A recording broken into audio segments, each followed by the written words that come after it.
लेकिन वो जो 2 दिन से बारिश पड़ी है तो वहाँ ग्राउंड की हालत ऐसी नहीं थी कि जलसा हो सके।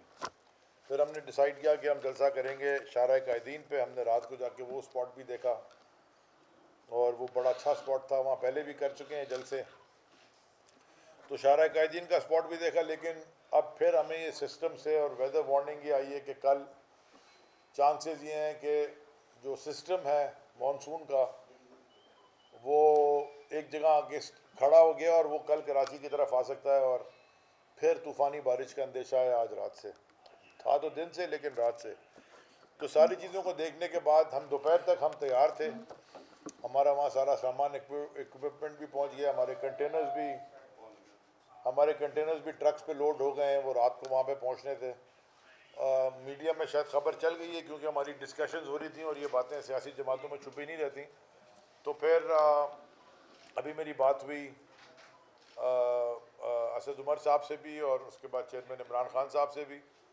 तो वो हमने डिसाइड ये किया है कि वो जलसा जो 19 तारीख का है, यानी कि कल, वो हम मुलतवी कर रहे हैं कराची का। हैदराबाद का जलसा भी मुलतवी करना पड़ा इसलिए कि हैदराबाद की सिचुएशन आपको पता है क्या है। हैदराबाद, दादू, जामशोरो, ठट्टा, शुजावल, जेकाबाद, लाड़काना, यहाँ सब शदीद बारिशें आई हैं और सिंध का इस वक्त हाल काफ़ी ख़राब है। अगर शहजाद साहब फ़ोन रख दें तो फिर मैं प्रेस कॉन्फ्रेंस कर लूँ। तो इम्पॉर्टेंट बात यह है कि मैं एक अपील करना चाहता हूँ हमारी 2 सूबों में जो हुकूमत है, खैबर पख्तूनख्वा में भी और पंजाब में भी। मैं उन दोनों चीफ मिनिस्टर से अपील करूँगा कि यहाँ हमारी सिंध के लोगों की, क्योंकि पाकिस्तान का हिस्सा है, कुछ इमदाद कर दें, कुछ हेल्प एक्सटेंड कर दें, क्योंकि ये जो हमारी साई सरकार है सिंध में, इनसे हमें कोई तवक्को नहीं है, ना आवाम को या लोगों को या सैलाबदगान जो मुतासरीन हैं उनमें से भी किसी को कोई एक्सपेक्टेशन है। तबाही हुई है पूरे सिंध में, ना इंफ्रास्ट्रक्चर कभी आज तक इन्होंने ठीक किया, ना कैनाल सिस्टम ठीक किया दुनिया भर में। और ये पता चल रहा है कई सालों से, कई दिहाइयों से इसके ऊपर डिस्कशन हो रही है। 2000 में मुझे याद है 4-5 से ये सैलाब आते हैं, फिर अब ये फ्रीक्वेंसी बहुत बढ़ गई है, अब हर साल ही हो रहा है। तो कराची के हद तक तो ना नाले साफ़ हुए, ना कचरा उठा। हमने जलसा एक वजह से और पोस्टपोन किया कि असलम से जब हमारी बात हो रही थी तो असलम साहब ने हमें बताया कि देखें जो यहाँ कंडीशन है वायरिंग की, इलेक्ट्रिक जो पोल्स हैं, वो अगर खुदा ना खासा कोई तार गिरता है, वहाँ अगर जलसा हो रहा हो, लाखों आदमी आते हैं, स्ट्रीट लाइट्स हैं, वहाँ पे अगर कोई तार गिरते हैं तो खुदा ना खासा कोई हादसा ना हो जाए, बारिश में पानी को तार गिर जाए, लाइव वायर। तो सारी चीज़ों को मद्देनज़र रखते हुए हमने जलसे को एक्सटेंड किया है। हमारा टारगेट अगले हफ्ते का है इंशाअल्लाह। अगर मौसम हाल बेहतर रहा तो हम फिर इंशाअल्लाह मंडे ट्यूसडे को अगले हफ्ते की तारीख अनाउंस कर देंगे। तैयारी हमारी पूरी है, बल्कि मेरे हमसारों के, बिलाल के हमसारों के फ़ोन भर चुके हैं लोगों से जो कहते हैं कि जल्दी करें, खान साहब का इस शहर में लोग इंतज़ार कर रहे हैं। लेकिन हालात जो मौसम के हैं उसके हिसाब से हम ये, हमारे लिए ये अक्लमंदी का तकाजा फ़ैसला ये है कि आप इसको डिले कर दें, लेकिन क्योंकि लोगों की आप जान को ख़तरे में नहीं डाल सकते, जो कि ऑलरेडी बेचारे तबाह बर्बाद हो गए हैं इन बारिशों से।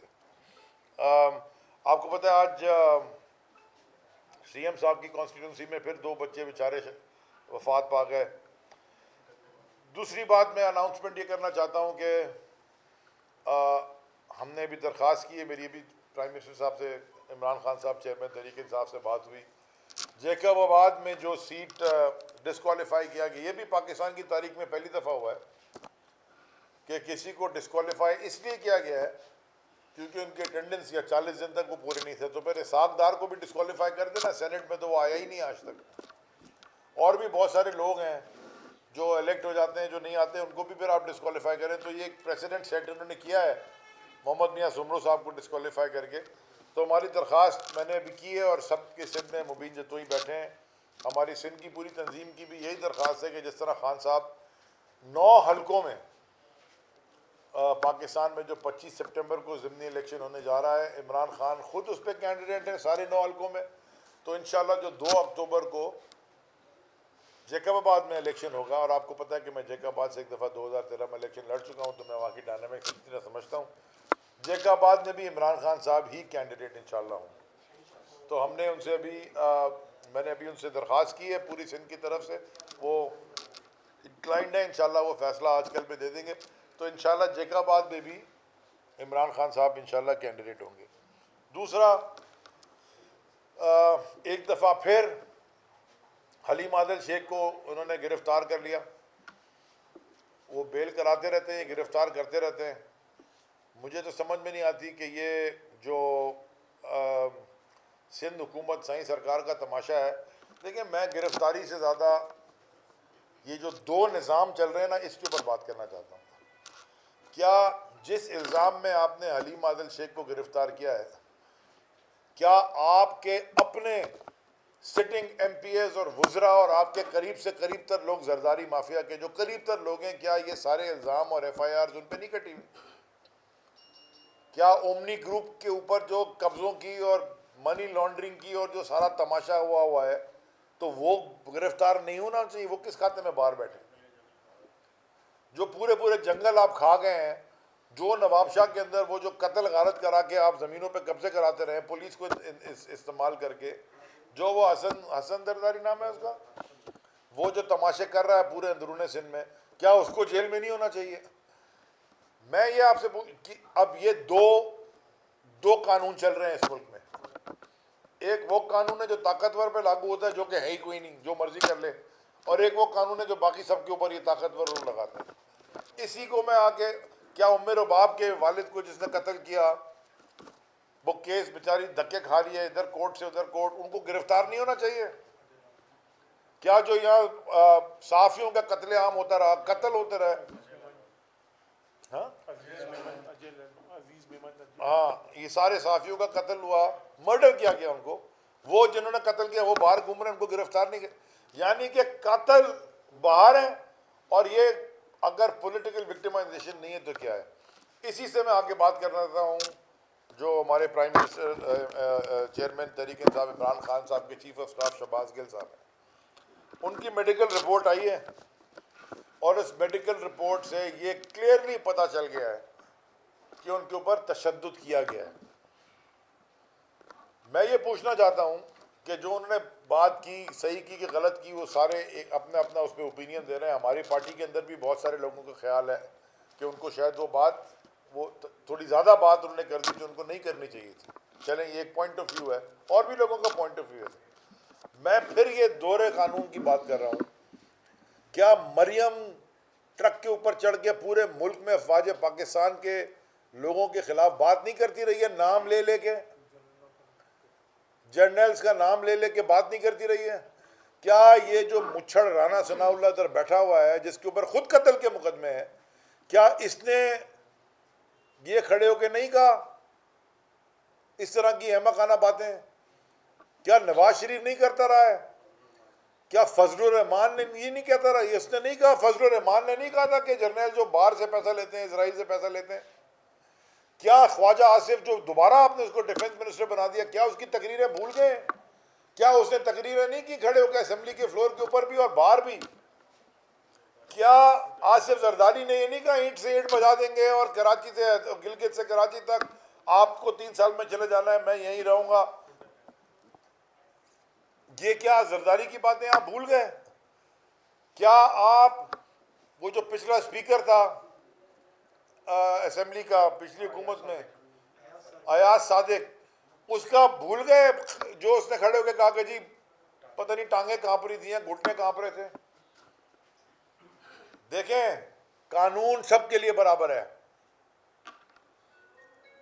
जो बातें आपने की हैं, ये दुनिया बदल गई है। ये पुराने अखबार नहीं है कि 1960 में बैठेंगे अखबार की कटिंग निकालें।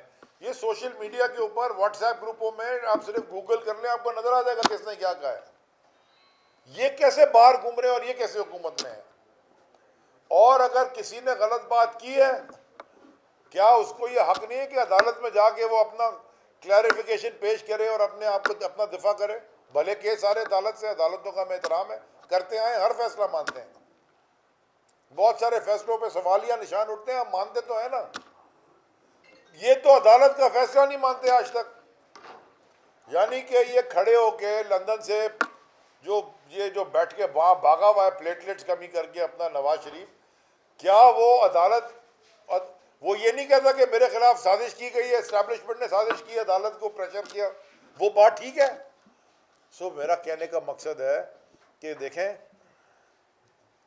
ये जो हरकतें ये कर रहे हैं, ये हुकूमत जो बैठी हुई है, और जिस नैरेटिव के ऊपर उन्होंने शहबाज गिल को अरेस्ट किया है, ये राना सनाउल्लाह और उसकी उस जैसे डाकुओं ने, बिल्कुल ही मतलब गलीज तरीन इंसान है। और ये बातें, ये इस इल्ज़ाम में तुम खुद पकड़े जाओगे, क्योंकि तुमने इससे बहुत ज़्यादा घटिया बातें की हैं। अफवाज पाकिस्तान के खिलाफ तुमने इससे बहुत ज़्यादा घटिया बातें की हैं राना सनाउल्लाह, तुमने और तुम्हारी जमात ने, तुम्हारे लीडरान ने, और तुम्हारी वो एक बनी हुई है लीडर आजकल जो कि बेल पे बाहर है, यानी कि जमानत पे बाहर है, जमानत पे बाहर है करप्शन के इल्जाम में, और इस तरह की ट्रक के ऊपर खड़े होकर पूरे पाकिस्तान में उल्टी सीधी मकाना बातें करती फिरती थी। तो क्या उनके ऊपर भी ये, उनको उठा के पिटाई लगाएंगे क्या सारों की? तुम्हारी पिटाई लगनी चाहिए कि नहीं लगनी चाहिए? हम उसके भी खिलाफ हैं। तशद्दुद जेल में किसी पे करना, शदीद हम उसकी मुखालिफत करते हैं, शदीद मजम्मत करते हैं। जो बात गिल साहब ने की उस पर डिफरेंस ऑफ ओपिनियन है। मेरा एक ओपिनियन है, मैं दे चुका हूँ कई दफ़ा आपके सामने।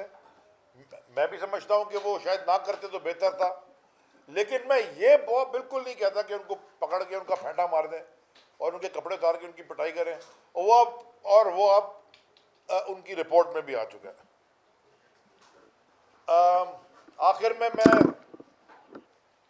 आखिर में जो इतवार को इलेक्शन है, NA 245, जो बाई इलेक्शन हो रहा है आमिर लियाकत मरहूम की वफ़ात के बाद, जो सीट विकेट हुई थी उनकी, जिस पे महमूद मौलवी साहब खड़े हैं, उसमें एक तरफ तहरीक इंसाफ है, दूसरी तरफ सारे चोरों का टोला है, 1 वर्सेस ऑल। महमूद मौलवी साहब इमरान खान के नाम से किए हुए तहरीक इंसाफ के कैंडिडेट हैं, बड़ी अच्छी उन्होंने डोर टू डोर कैंपेन की है।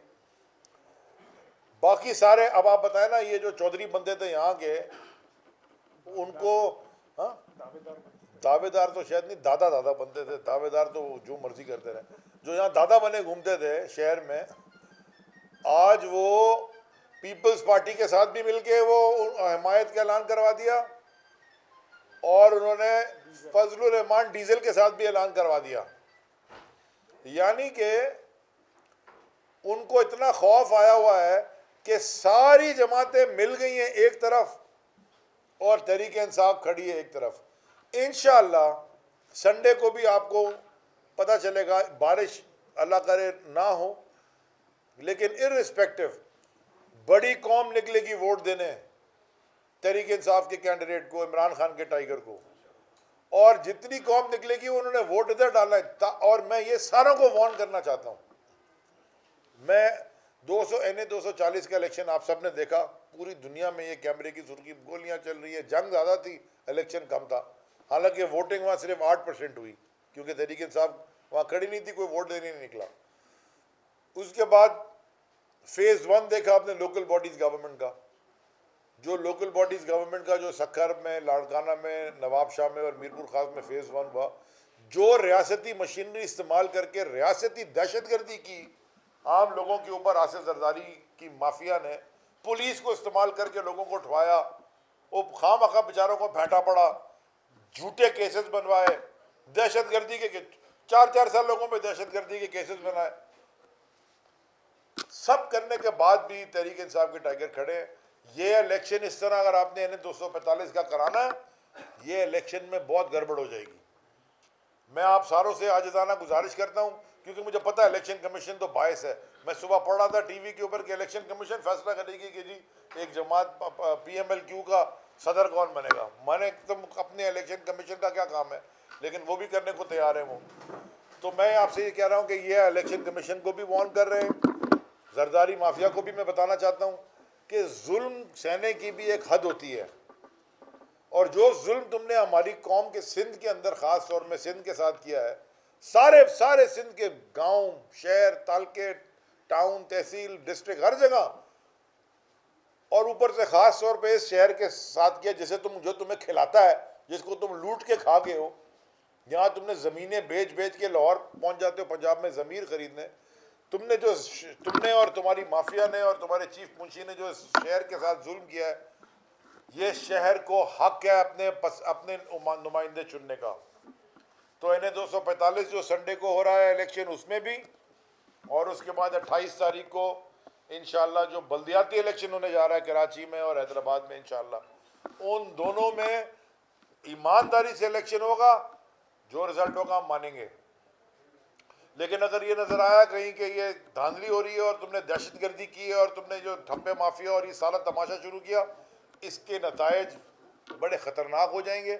इसलिए मैं दरख्वास्त करता हूँ सबसे, ऑल एंड सन्ड्री जैसे कहते हैं अंग्रेजी में, सबसे दरख्वास्त करता हूँ, सारी लॉ इन्फोर्समेंट एजेंसी से, सिक्योरिटी एजेंसी से, इलेक्शन कमीशन से, पुलिस से, सबसे, DC साहबों से, सबसे ईमानदारी से इलेक्शन होने दें, साफ शफाफ इलेक्शन होने दें, सुकून से इलेक्शन होने दें, और इंशाल्लाह आपको नज़र आएगा कि इस मुल्क में तहरीक इंसाफ के अलावा लोग किसी को और वोट देने के लिए तैयार अब नहीं हैं। जैसे कि लोग इनके जलसों में निकलने को तैयार नहीं है ना, जलसियाँ होती हैं छोटी छोटी, जितनी बड़ी है सारे मिलके करते हैं उतने तो हम आपस में बिलाल जाता है तो उससे ज़्यादा लोग जमा हो जाते हैं। तो ये सारे खड़े होते हैं बड़े बड़े लीडरान। जब खान साहब की कॉल आती है तो आपने देखा लाहौर में क्या हुआ, कल भी कराची में लाखों आदमी आने वाले थे। तो ये इलेक्शन साफ शफाफ होने चाहिए। इन इलेक्शंस के ऊपर आपको हम दोबारा बता रहे हैं, नहीं तो यहाँ बहुत गड़बड़ हो जाएगी। और कोई नहीं चाहता कि इस मुल्क में हालात ख़राब हों, कशीदगी हो। प्यार मोहब्बत से आप अपना मौक़िफ़ रखें, हमने अपना मौक़िफ़ रख दिया है। साफ़ सुथरे इलेक्शन होने दें और उसके बाद रिजल्ट का इंतज़ार करें।